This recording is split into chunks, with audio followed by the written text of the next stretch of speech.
Ladies and gentlemen, welcome to this conversation with Sadhguru. My work as a journalist, I often find myself in some of the most troubled places on earth, and I realized just how little I know about living and life and how much there is to learn from Sadhguru. This talk tonight is done in partnership with Head Talks, which is basically the TED Talks of the mind, and we will be talking a lot about mental health as well as in our society. Heart is also allowed. Heart is also allowed, great. We'll talk a little from the heart as well as the head.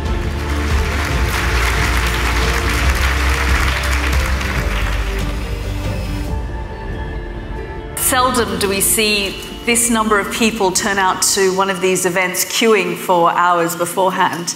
But that really comes down to the power of Sadhguru and the visionary that he is. He obviously needs no introduction. As you know, he's a mystic, a visionary, a yogi, a teacher, a humanitarian, and someone that we can all learn something about how we live life. Just earlier, we were speaking in the green room about some of the atrocities and some of the things that have happened over the last few weeks and the sorts of things that we witness on a daily basis. And the kind of conversations that we were having in there, I realized just how little I know about living and life and how much there is to learn from him.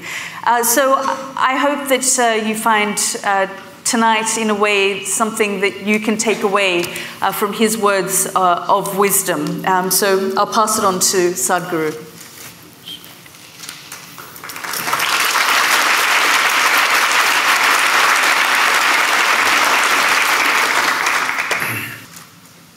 Jananam sukadham maranam karunam milanam maduram smaranam karunam Kalavashadiha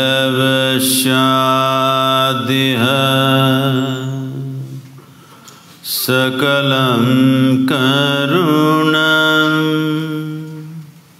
Samayadipate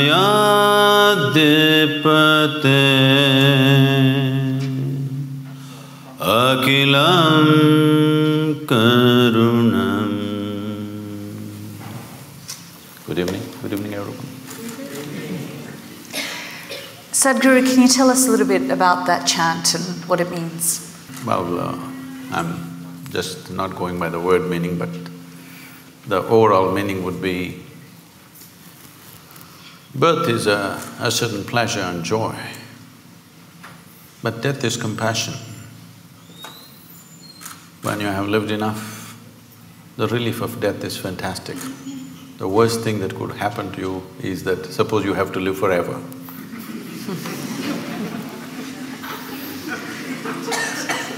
And what we are calling as birth and death is just a certain amount of time and a certain amount of energy in play.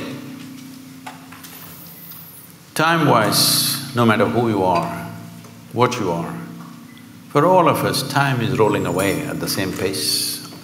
There's nothing you can do about it. You can't hold back a day. You can't hold back a minute. But our life energies are in our hands. If we take charge of this, then in a certain way, we have mastery over time. If your experience of life, by taking charge of your energies, you make it very intense, then how you live, if you live here for a year, it may feel like you live here for 100 years because of the sheer intensity of your existence. And also in terms of activity, if you organize your energies well, what somebody may do in 10 years, you may do it in 1 year. So in terms of impact, if you live 100 years, you lived 1,000 years. So essentially, we're talking about organizing that we can organize and coming to terms with that which we cannot organize. This is where the equilibrium of life is. You just said the worst thing that can happen is if you live forever. But what if that death is then imposed on you? So I go back to what happened on Easter Sunday in Sri Lanka and the attacks on various churches across Colombo, where 310 people were killed. I mean, what goes through your mind when you see this, I mean, some would say level of evil inflicted on man by man? Oh, we must understand, evil has always been inflicted only by one man upon another man, never by some other forces. It never happened like that. No hand jumped out of the sky and did any evil to anybody ever in the history of humanity. It's always one person doing something horrible to another person. This could be done for economic reasons, this could be done because of egoistic reasons, this could be done because of wealth, property, so many things. But if we have a fight for something, let's say we are fighting for this flower vase, you and me. At some point if we fight enough, either some wisdom will arise in you or me and say, okay, you keep it, but I don't want this nonsense going on forever. It'll come somewhere. But when people believe that they're fighting for their gods, there is no compromise. This is what we need to understand. You cannot compromise when you're fighting for your God. If it's property, I'll give it away. But I'm fighting for something about which there is no question of compromise. So we need to understand this. It's not when events happen like this, terrible events like this happen, everybody for a few days they will feel all this and then they'll go about their normal business. We must understand the moment you believe something and I believe something else, it's just a question of time when we are going to kill each other. Maybe we will, or maybe our children will, or maybe their children will, but it's bound to happen. When you believe something, when you believe means just this, what you do not know you assume and you concretize this assumption in your minds and you gather numbers. If these 1,000 people here all believe one thing, and when we step out on the street, if they all believe something else, inevitably there's going to be a clash. It's just a question of time. How do we deal with this though? So, you have set up the menu, but you're surprised when it gets served on your table. Why are you surprised? It is bound to happen. It's bound to happen. All this talk about just adjusting and, creating a little bit of peace here and there is not a solution. One fundamental thing that we should do in the next 25 years, if we are really concerned about the future of the world, because the day of the sword is over. Now it is a day of a deadly button which can do things that you can't imagine ever. Those kind of things it can do. Well, these deadly buttons are being spoken about on a regular basis these days in various places.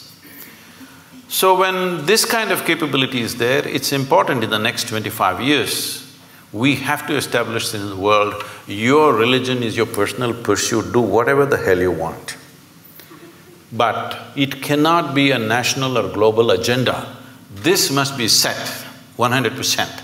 If we don't do this, we are not looking at just a few churches exploding or somebody shooting in the mosque or something else. You could have nations exploding into bits. A large part of humanity can go into bits because that's the kind of empowerment we have in terms of technology. It's not like you'll take your sword and kill 100 people. You're going to just take away millions at a time. So when this kind of empowerment is there, these kind of rudimentary beliefs, when I say rudimentary belief, I'm just saying, you believe something that you don't know. Let's understand the word belief first of all. I'll ask you a simple question, is it okay? Am I too abrasive for you? You said it's head talk. Suppose I ask you right now, how many of you believe you have two hands? Please raise one hand. Do you believe you have two hands or do you know you have two hands? No. If I start an argument with you that you don't have two hands, and if my argument becomes too powerful, one slap in the face and you know you got hands. So with hands you know. There are so many things you believe. What does it mean? It simply means things that you do not know. You are not sincere enough to admit what I do not know as what I do not know. Because you've not understood the immensity of I do not know. Only when you see I do not know, the longing to know, the seeking to know and the possibility of knowing becomes a living reality. Otherwise, everything I do not know, I just assume. What is the point of that? The moment you assume and you gather 1,000 people who assume the same things, and I assume something and I gather 10,000 people who assume the same thing, clash is inevitable, believe me.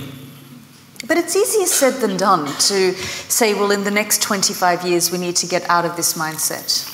Well, never before this was possible. Today we are sitting here just talking to 1,000 people, but you know that today we have means, what we speak here, we can make it reach the entire humanity. This was never ever possible. Many fantastic human beings have come, but what they could do was minimal, because when they spoke, hardly 10 people heard. Today you can sit here and speak to the entire world. When you have this capability, how come you say you cannot transform the world? We can. It is just that, are we committed to making it happen? I was just talking to somebody who is some kind of an expert on the internet. That's when I started going on YouTube and everything. This is about 12 years ago.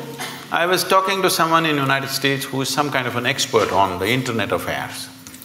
So I've never gone browsing or anything, I'm just busy with what I'm doing.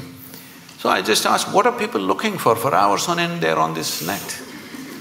So he very casually says, Sadhguru, about 70% is pornography. I said, what? He says, yes. I didn't want to believe him. I said, this is not possible. It can't be 70%. Maybe some people are looking up something. But then I check with a few other people, everybody says 70% of data is pornography. And they tell me, every year some 1.2 million children below 15 years of age are being sold on internet. What's wrong with us? I'm saying, when such a tremendous tool of technology comes to us, we want to sell our children? Is this how we use it? We want to change this. That's why I'm loud in the last 10 years, out on the internet. Do you think, though, that technology is a good thing or a bad thing? Technology is neither. The beautiful thing about technology is, if you learn to use it, it works for you. But who you are will decide how you use it, isn't it? But how do you So what we need to fix right now in the world is, who are we? This is what we need to fix. We've all become many things which we are not. Essentially, we are born as life on this planet. Rest of the things are taught to us, isn't it? Stop teaching all this stuff which makes us something other than human beings. I mean, you can say this as Sadhguru, but how do you deal with a 15-year-old who spends 6-7 hours of their day on a phone, which then impacts their mental health, their state of mind? See, being on the phone need not necessarily impact the mental health. But what is on the phone? That's a question, isn't it? Right now, at least in India, whatever they may be looking for pornography, but Sadhguru pops up.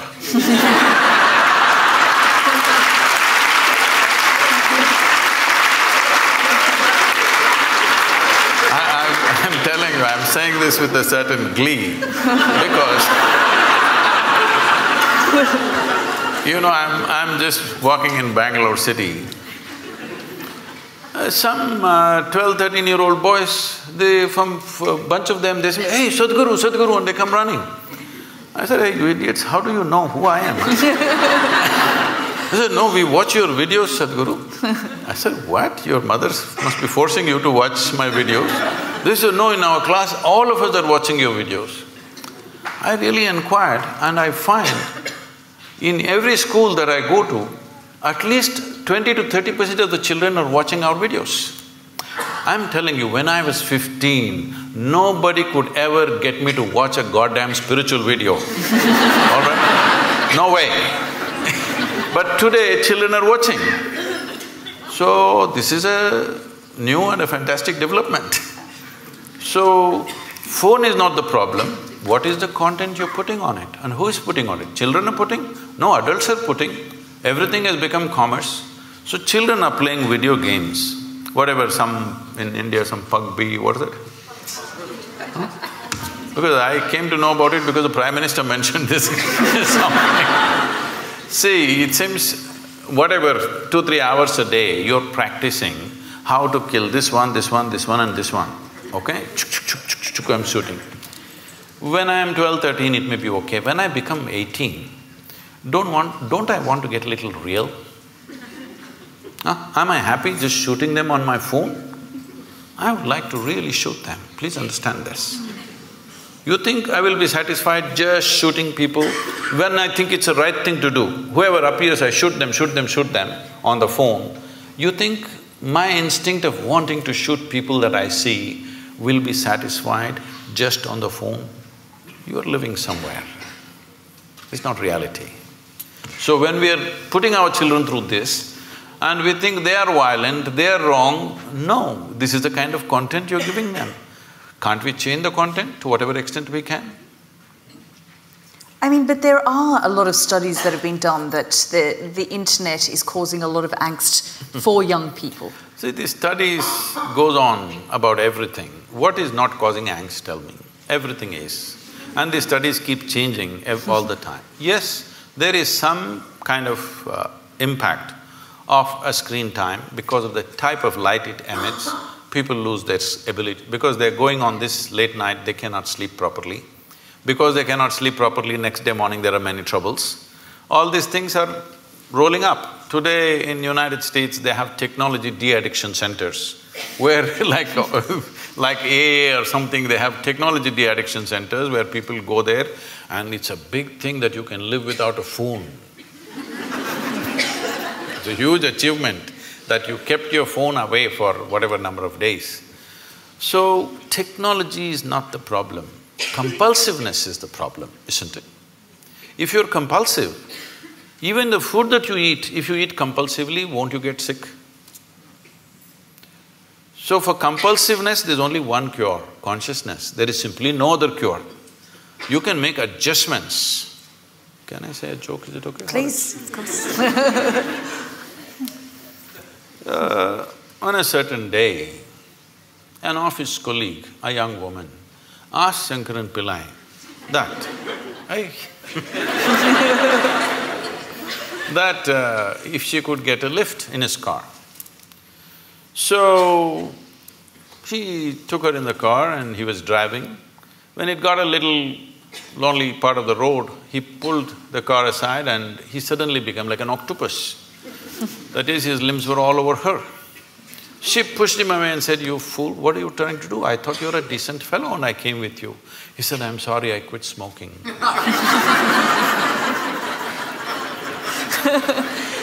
Then tell us, how do we get to a point of consciousness then?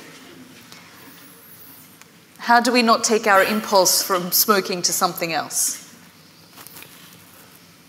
See, we are misunderstanding consciousness as just mental alertness. Mental alertness will help you to survive better. Consciousness is not about that. See, you know that you exist right now only because you're conscious, isn't it?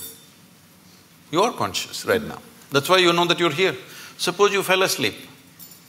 You don't know that you exist, isn't it? You don't know the world exists, nor do you know that you exist, simply because you're somewhat unconscious.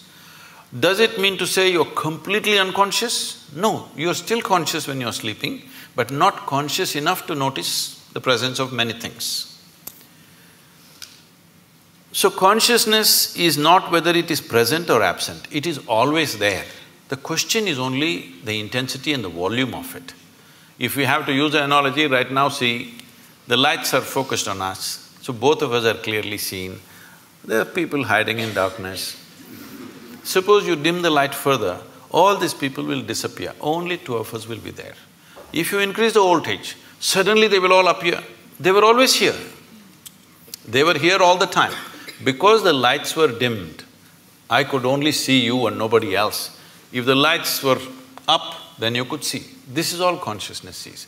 Everybody is conscious. Question is how conscious. So to increase or to raise consciousness, what have we done in the societies? Our entire education system is just about survival, one being better than the other. How can you be conscious when you're competitive? When all you want to do is be better than somebody. Your only joy is other people's failures. How will you be conscious? When you're enjoying other people's sufferings, other people's failures. This is what being number one means. I am the number one means what? You're number 10. That's my joy. So I think this is sickness. From kindergarten, you're spreading this sickness into children and you expect them to be fantastic. It won't work like that. So do we need to change our systems? Oh, definitely.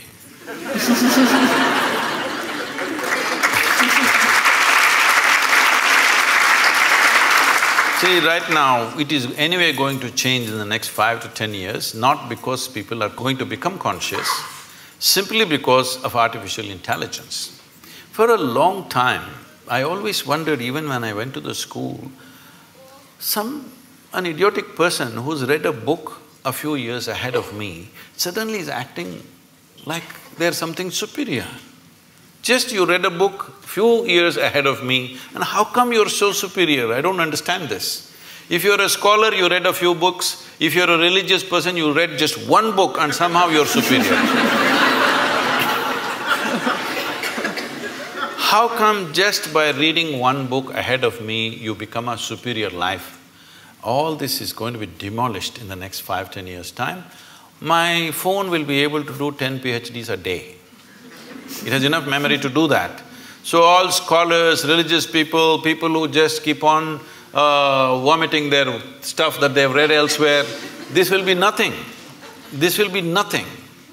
So, see, there was a time, I remember this very well, in Mumbai port, when the first gantry was installed to load and unload the ships, about 35–40 years ago maybe, all the labor protested, they went on strikes.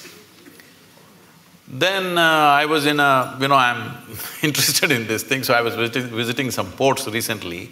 I was inquiring what was the size of the vessels then, what is the size of the vessel now, how much time does it take to load, unload. At that time, the biggest vessels were about 30,000 tons or 35,000 tons, in that range. Today, most of the vessels are over 100,000 tons, some of them are 250,000 tons. But at that time, they were taking 26 to 28 days to unload one ship. Today, they unload a ship in less than 24 hours and they're unloading 12–15 ships at the same time. That is, in one day, 12–15 ships are unloaded. Why? Because from man's muscle, we move to machine. Right now, all the professors, scholars, all of them are crying, what will happen to our jobs? It's the same situation.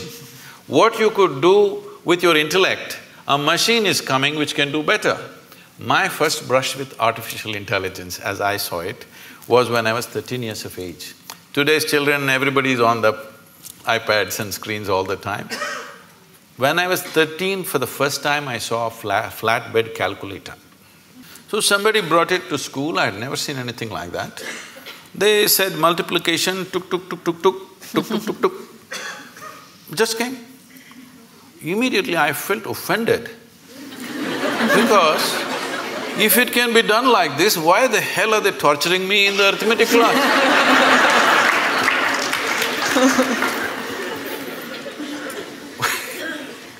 So then I imagined if there was a calculator for physics, chemistry, biology, everything, how wonderful. It took 50 years, now it's coming.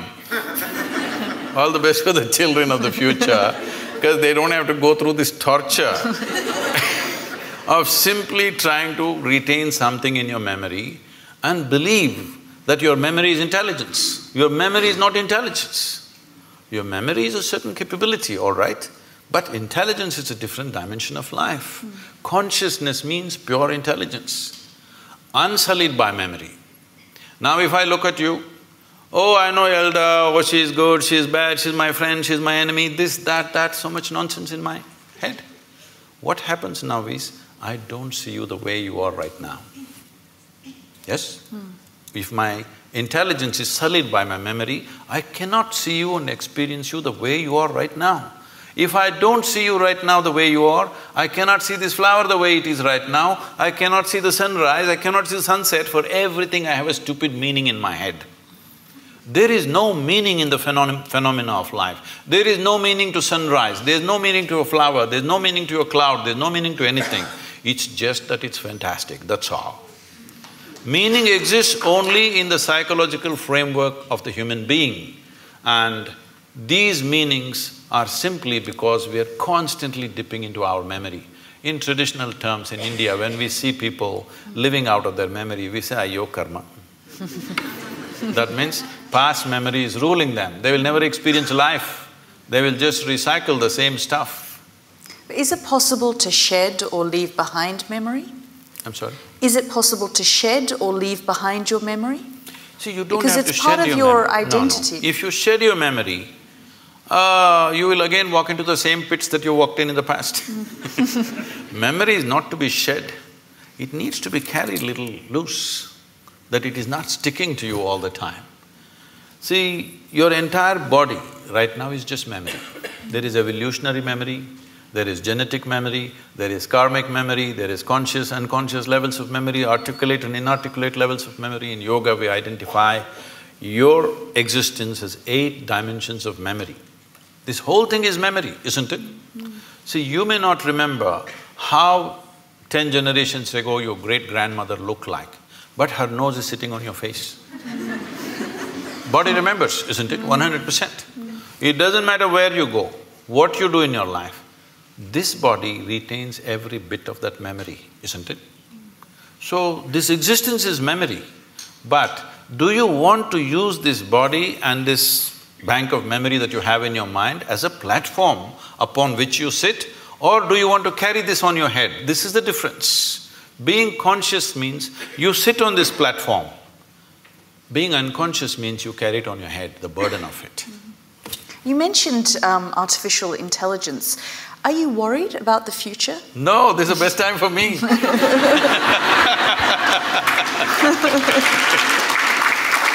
See, if, let us say, right now, you have read 10,000 things and you remember all that. I have not read anything.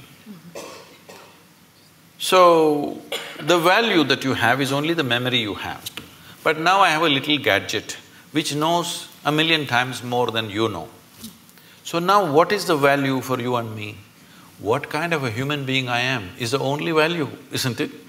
What nonsense you carry in your head is of no value. So this is a great time for me. This is great time for humanity, because now you being a human being will become more important than what nonsense you carry in your head. I'm sorry, this is head talk. So are you saying then that we are living in the best time in history?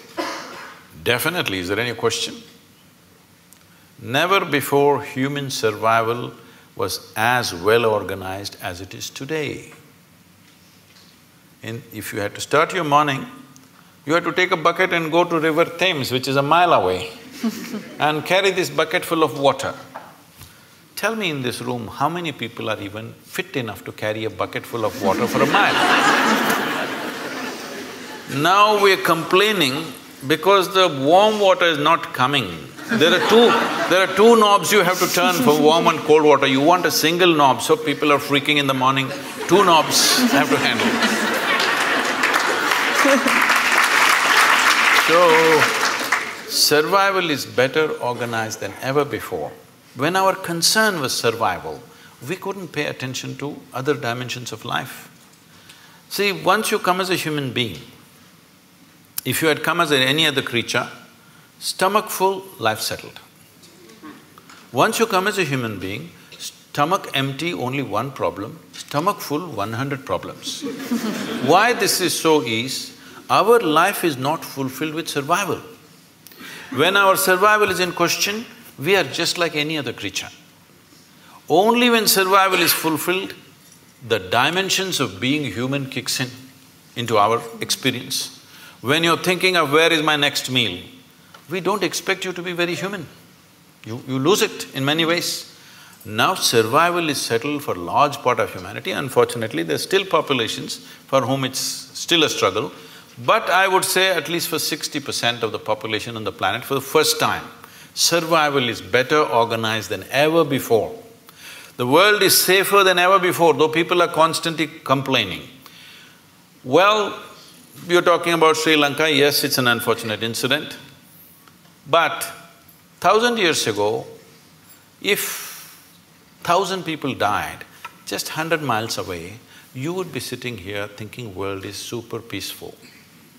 Yes or no? Today it's because of BBC that somebody dies somewhere, the blood flows into your sitting room. It's a good thing, at least your humanity is being evoked, otherwise it'll sleep. So I'm saying, in terms of violence, we are more peaceful than ever before. Our survival is organized better than ever before, and above all, our ability to communicate is better than ever before. These are not small things. Now the question is, what are we going to communicate? Are we going to abuse each other? Are we going to throw dirty things at each other? Or are we going to do something that will transform us as a generation, because this is our time on the planet? Are we going to make this the greatest time in the world ever?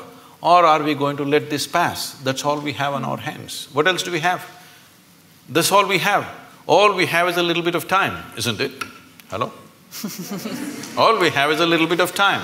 But most people think they're immortal. That's why they don't do anything.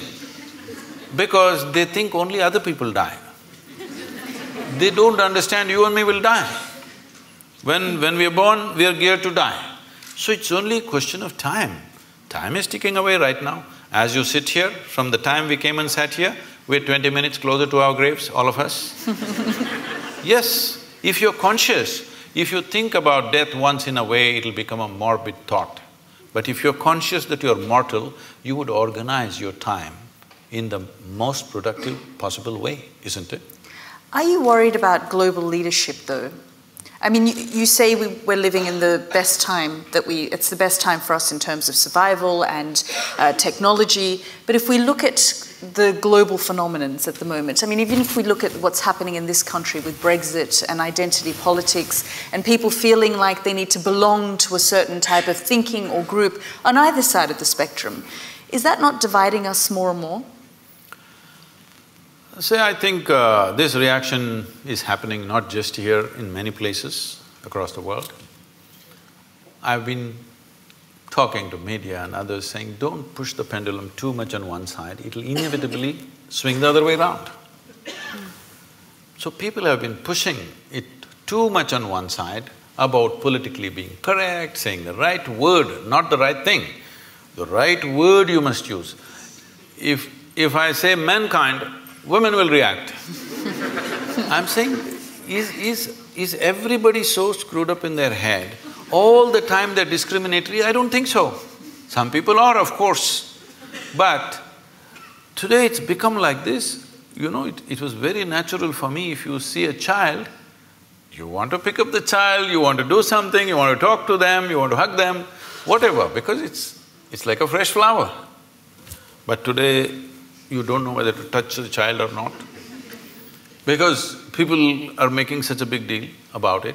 I am not saying there are no issues, there are serious issues, this which needs to be addressed. But at the same time, when we push it to a paranoia level, instead of taking necessary steps, we make it a paranoia among people, then the other swing is inevitably going to come. Now somebody is saying, don't worry about all this ecological nonsense, nothing is going to happen, everything is fine, let's do everything as it is because this is all rubbish, because you pushed it too much. This is very important to understand, people who are concerned in this world. If you are a concerned human being, it's very important, whatever you think is right, you must not push it too much. If you push it too much, the reverse pendulum will anyway happen, you're seeing that right now. Talking about Brexit, Is it okay? Because I think you already made up your mind, so… See, could you sell this idea to anybody in 1945? 1945, could you sell this idea that Germans, French, Italians, Spanish, English all come together as a union? Could you even think, I'm asking, after World War II? So in 50 years' time, when such a thing happens, it's not just an economic arrangement, it's a huge step in human consciousness that with people that you fought so bitterly, bitterly means it can't be any worse. Human beings can't find any worse than that. After that, within 50 years, when the generation is still alive, many members of that generation are still alive, you thought of coming together, it's not a small thing. It's not just economic arrangement, it's not just euro versus your pound or whatever. It is a tremendous step for humanity. But now you want to go back on it? It's done. On that note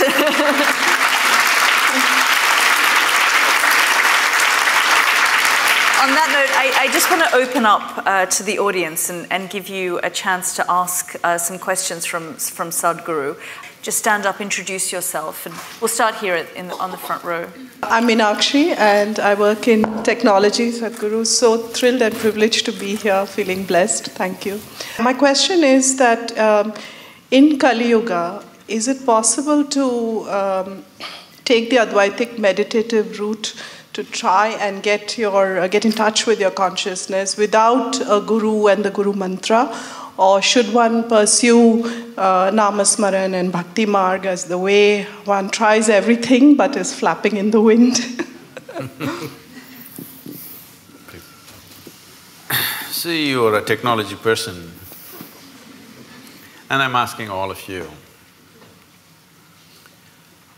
Well, each one of you may have your own religious beliefs or whatever, but please look at it sincerely. Your belief is only to a point of convenience, isn't it so? Are you willing to believe to such an extent? You have children? Children? Yes. So, are you willing to leave the future of your children in God's hands and leave it, just do Nam Smaran and leave them on the street? Because, street is also in God's hands, right? Are you capable? No. Are you willing to leave your home, doors open, your wealth, everything open, because God is there anyway? No, you do everything that matters to you. You're keeping God as insurance. All right? So, when you're in this state of mind, don't talk about devotion, it won't work. Devotion is a fantastic thing. Devotion is another dimension of intelligence. But with the kind of education that you've gone through, and your intelligence has become very skewed just by exercising one aspect, that is the intellect. Right now, our education systems are exercising only one dimension of your intelligence, that is just the intellect. If I ask you a simple question, would you want your intellect to be sharp or blunt, all of you? Make a choice, I'm going to bless you. So you want it sharp. So essentially, it's a cutting instrument. So let us say you have one knife in your hand and you want to do all the activity of your life with the knife. Well, you can cut things well with a knife. But if you want to stitch your clothes, you use a knife. You will inevitably be in tatters, isn't it? That's all that's happening today. Because you're exercising just one dimension of your intelligence, which is the intellect, which is a discriminatory, sharp instrument which slices open, dissects things. Now, I want to know something physical, I want to dissect it. Now I want to know you, shall we dissect you? Is that the way to know you, I'm asking? If I dissect you, will I know anything about you? Is it possible, I'm asking? By embracing you, by including you, I may know something. By dissecting you, what will I know?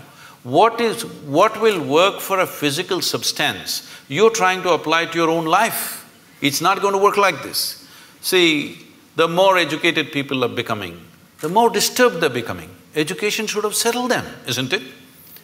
Education should have enhanced life. But tell me, who is causing maximum damage on this planet? Educated people or uneducated people? Hello? Educated people, isn't it? Educated people should have been the solution. Educated people are the problem. Simply because we are using a knife for everything. If you want this thing, there was a time when I was crisscrossing India on my motorcycle.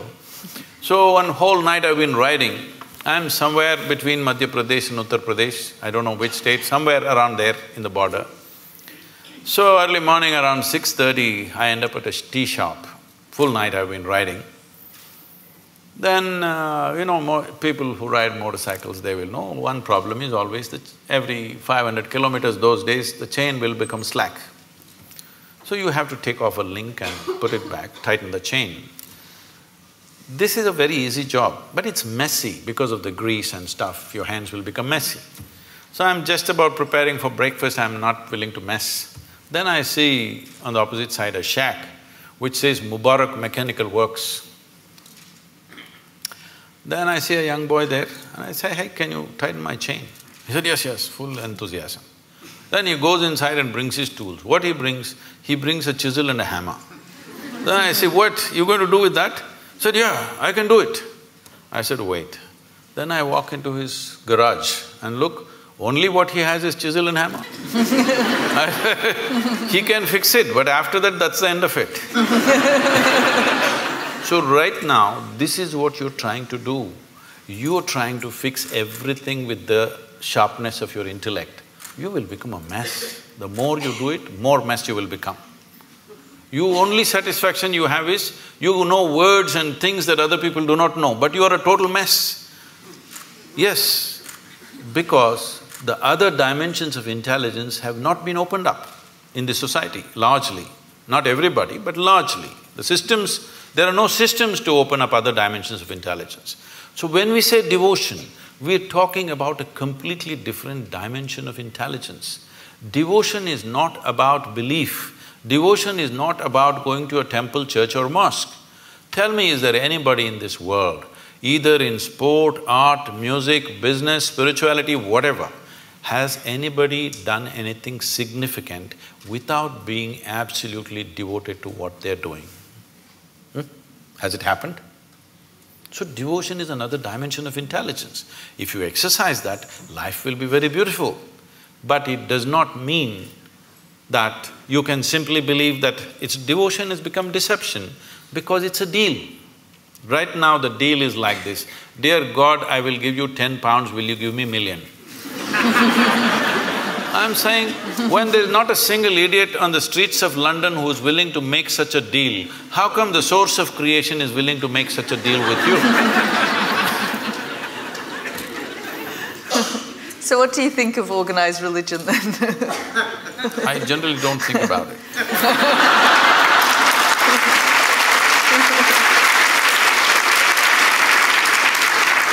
It is not that it has no use.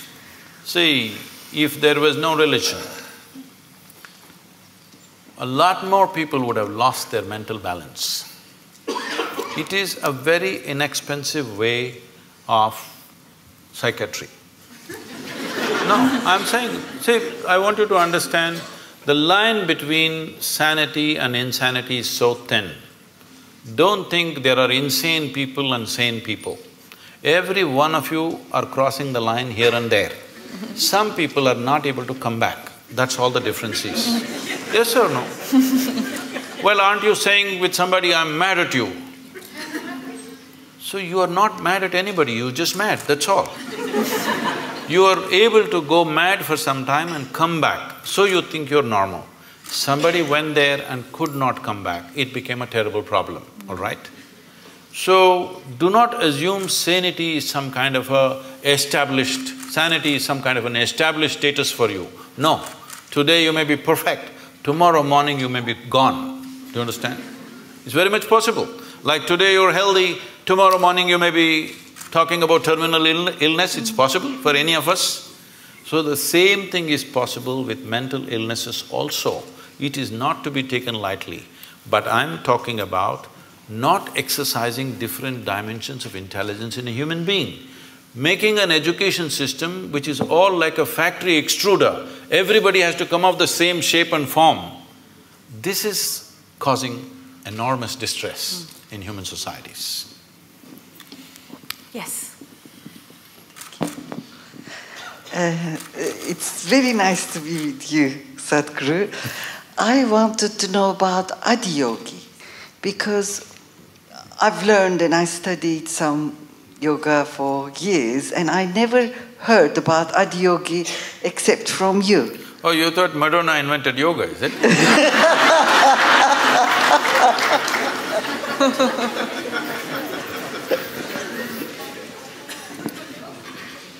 The word Adiyogi means the first yogi.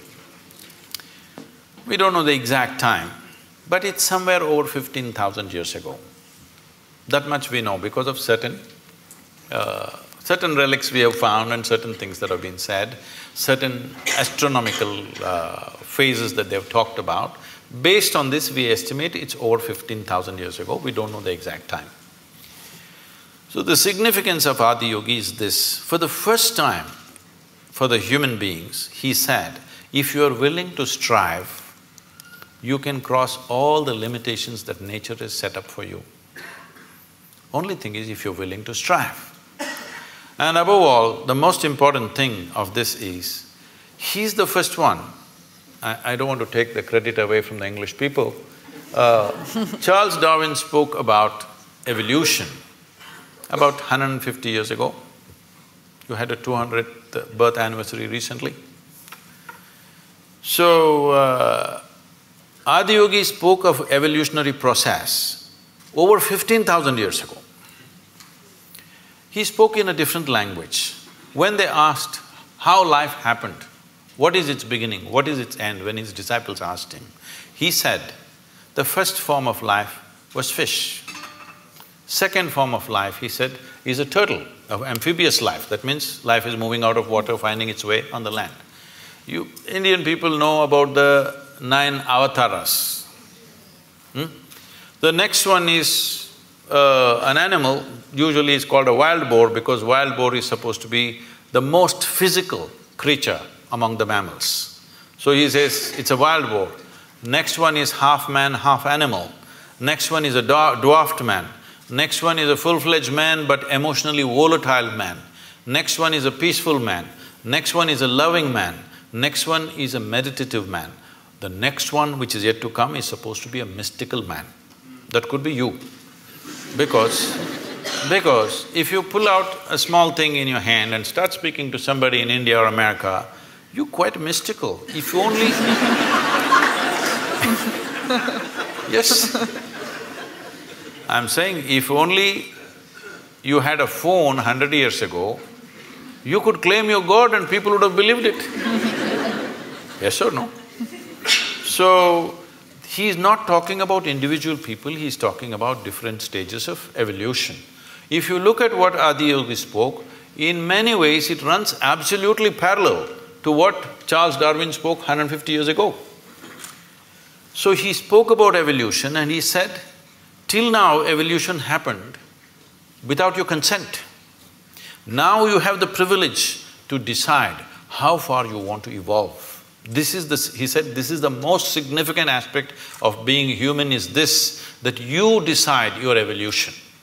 When you were a monkey, it's not my statement, it's Charles Darwin, okay? When you were a monkey, you did not decide, I want to become a human being. Nature just pushed you on for whatever reasons. But now that you're a human being, now you can decide what kind of a human being you want to be. This moment you can be like a brute, next moment you can be godlike. Both are possible for you right here. So he said the most significant dimension of being human is you determine your evolution. This is the only creature on the planet who has that freedom to do that. He said this is the most important thing and he gave 112 methods through which a human being can evolve to their ultimate nature. So that's why Adiyogi. Namaskaram, Sadhguru. I would like to know about science of consecration, and if I'm worthy of knowing it, how do I go about it? Oh.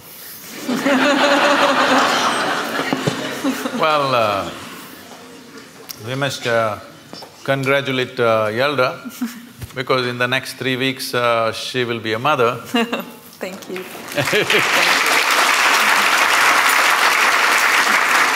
This is terrible gender discrimination because only women are ever allowed this privilege.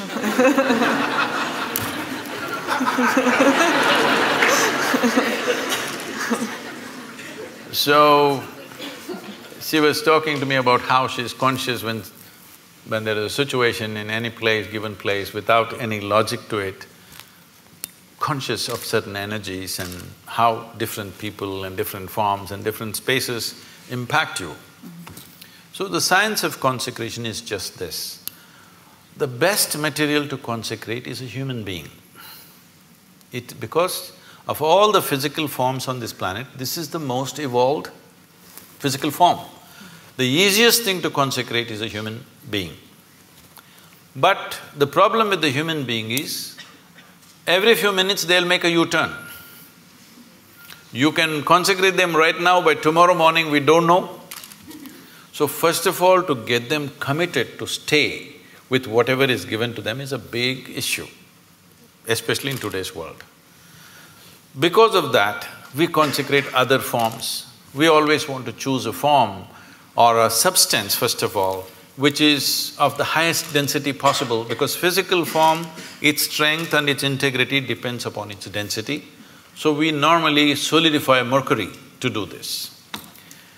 This is called as Rasavaidya, which means it is the technology of solidifying mercury. People think it's a miracle. No, it's not a miracle. We use mercury as a process of consecration. The idea is it will change the very energy in which you are. Well, today our modern science is still busy studying physical things. Everything physical about you has been gathered from outside, isn't it so? Hello? What you call as my body is just a piece of this planet. You slowly gather it by the food that you eat. So if everything physical about you is just something else, not you, what you gathered cannot be you. What is you? Definitely there is a dimension beyond physicality. If you ignore that, there's simply no life. But right now, still the logic, the human logic which thinks it is scientific is still at this level of logic that except what I can measure on the instrument does not exist. So actually all of you do not exist because you cannot be measured. This happened to me. I don't subject myself to these indignities anymore. Way back, because of some obligation, I was in some institute, they said, we want to measure your gamma waves. I didn't know I had gamma waves. They said, no, there are gamma waves in your brain, we will measure it. So they put 14 electrodes into my body and they said, meditate. I said, I don't know how to meditate. They said, you teach everybody meditation. Yes, I do, because they don't know how to sit still. If you want, I will sit still. But this is the whole problem. Their problem is they want what kind of meditation? They want a name and the process and they want to measure the result. So I am not going to give them that pleasure. I said, if you want, I'll sit still. So I simply sat. After about 20 minutes, with some metallic object, they're hitting that funny place in your elbow, where it hurts most. Then I thought it's part of their experiment and I sat there. Then they're hitting my ankle, my knee.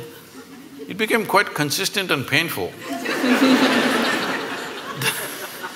Then I opened my eyes and said, am I doing something wrong? Why am I being beaten? They said, no, according to our instruments, you are dead. I said, this is a great diagnosis you have. But then they thought through and they said, no, it looks like your brain is dead. I said, I will stay with the first opinion. I am dead like this is okay with me. Brain dead if you give me a certificate. That's not going to be good. Why I am saying this is, the essential life that you are, you think you are going to measure it in some instrument? Only physical processes will measure, isn't it? And you know, everything physical about you is from outside, it's not yours. It's not yours, it's just a piece of the planet. So, you can't be measured, so you don't exist. What a great conclusion are you making? So what is consecration? Is a dimension of energy which is not physical in nature, but it's life, concentrated life, let's say. Consecration is a way of creating a very concentrated life process. If you walk in, it's like that. So, in certain cultures, particularly in India, every street we consecrated at one time. But people slowly misunderstood, thinking these are temples for worship, whatever, it all went into all kinds of things. But still there are fantastic spaces of consecration in that culture, you must come and experience this. These days they're measuring some bio stuff and all, they're saying some fantastic things happening, I don't know what their meters are. But I know this, Yalda is saying she knows this, if you walk into a space, you know how alive or dead that space is. So is it measurable by something? No. Only life knows life. In life meets life, it knows. When life meets death, it knows. Is there some instrument to measure this? No, because all your instruments can only measure physical processes. So consecration is that concentrated life process. No human being should live in unconsecrated spaces. If you care for humanity, especially children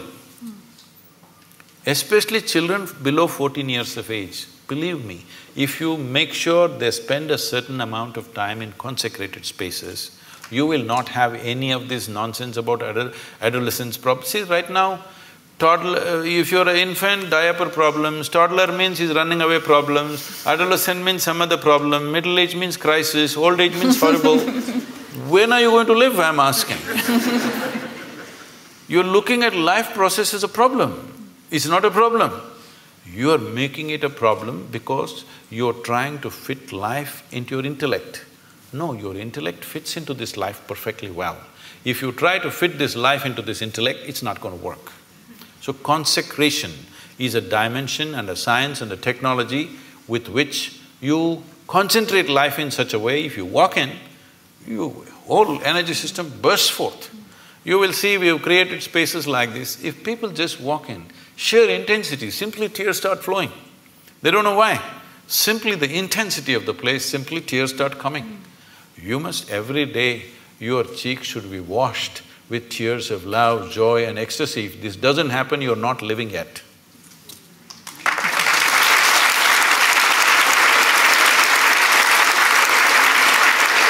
Sadhguru, we've just got a few more minutes left, but I wondered, I mean, it was such a beautiful thought that you just left us with, but I wondered if there was some final thought or a mantra or something that you can leave our audience with before they go home.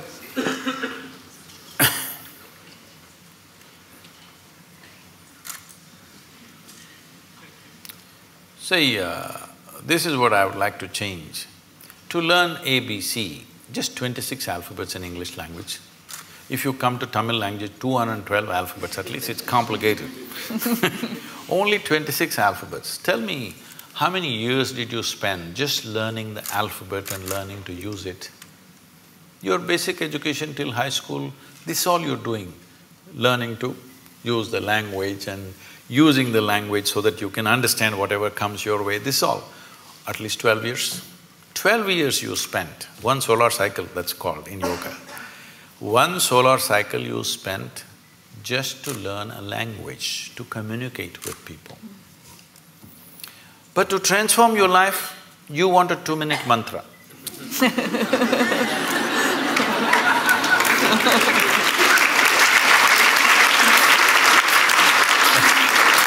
That is what she was trying to say, because certain people told you that if you just utter this so many syllables, everything will be transformed. I'm not saying it is not possible. It is possible because sound has that power to transform if you use the sound right. But what level of preparation are you is the question. If you throw such a small seed somewhere, it'll become a huge tree. But only if the soil is fertile, isn't it? If you put it here on this platform, will it grow? So, What have we done to ourselves? What is the level of preparedness we have? This is the issue. All of you, I could just initiate you into a powerful meditation process just like that in 2 minutes, if only certain level of preparedness was there. But to do this, a few minutes of initiation, normally in our basic program we spend 30 to 32 hours of preparation because everybody has invested in all kinds of identities. People keep asking me, Sadhguru, what is the secret? How did you become like this? I told them, this is all I did. Never identified myself with anything. The moment your intelligence gets identified with something, you must understand this, the nature of the intellect is such, suppose you identify that you're a woman. Now your intellect keeps on doing rounds around that, protecting this gender all the time. Now you say, I'm English. Now it will go only around that, protecting that. Now you say, I'm a particular religion. Now it'll go only around that. Whatever is your identity, your intellect will serve only that. The moment you identify yourself with something, you have subjugated your intelligence to just self-defense and protection and survival. The intellect could have been a penetrating force to reveal life to you. Instead, you're using it to fight life, other life, because it's a defense mechanism. The moment I have an identity, I have to defend it, isn't it? Just to be here, without any sense of who the hell I am, you actually don't know who the hell you are. Hello? Assumed stuff, isn't it? Only because you dip into your memory. So if suppose Mr. Alzheimer visits you, suddenly you don't know who the hell you are. Even now you don't know. This is an assumption based on the accumulated memory. So if you just learn this one thing before you go to bed tonight, everything that you are not, keep it aside and go to bed, okay? Say right now this clothing, is this you? No. So you understand this, not me. It's not that physically you have to keep it aside. I'm saying, you know this is not me. Is this me? This is not me. Is this body me? This is accumulated, this can't be me, isn't it? It is said, if you live here for about 75 years, you approximately eat, depending upon your diet of course, you approximately eat between 12 to 1400 tons of food. Are you carrying it right now? Hello? Those of you who are middle-aged, are you carrying at least 600 tons? Where is it? What you thought was my body is coming and going all the time, isn't it? It's not even the same body. It's coming and going all the time. So this is not me, if you keep it aside. All the impressions that you have gathered, you also gathered from outside. Keep that aside. Everything that's not you, just keep it aside and go to bed and see if you can just be little conscious till that last moment till you fall asleep. Most people don't know when they fall asleep. Most people. When I say most, I'm being generous with percentages, 99. If you make a little effort, just a little effort, a few days, if you make an effort to stay conscious till you fall asleep, you will see you will wake up like a newborn baby every day. And it's important. Why I'm saying a newborn baby, where Yalda will have this experience in a wonderful way, you will see the baby… What do you think he's trying to do?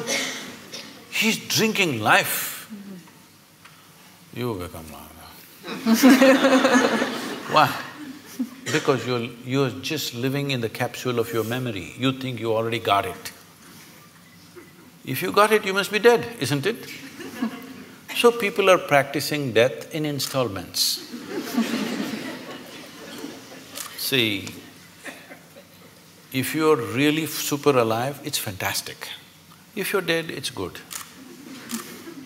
But if I want to torture you, what will I do? I will not kill you.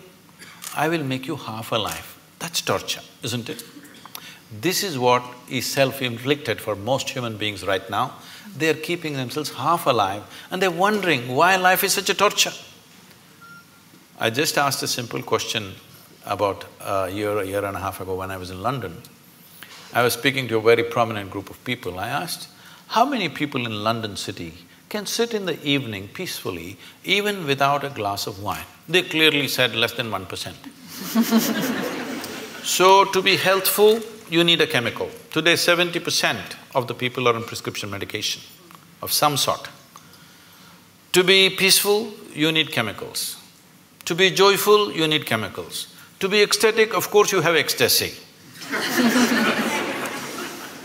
I'm saying for everything, if you need chemicals from outside, this is not a moral issue for me. The concern is this: if 90% of the population is doing chemicals to be healthful, joyful, peaceful, everything, the next generation that you produce will be less than you. This is a crime against humanity. Next generation should be at least one step ahead of us. But if you produce a generation which is behind you, you're seeing this, you're beginning to see this everywhere. If you produce a generation which is less than you have committed a serious crime against humanity. This will happen in a big way if we don't go off chemicals, both prescribed and otherwise.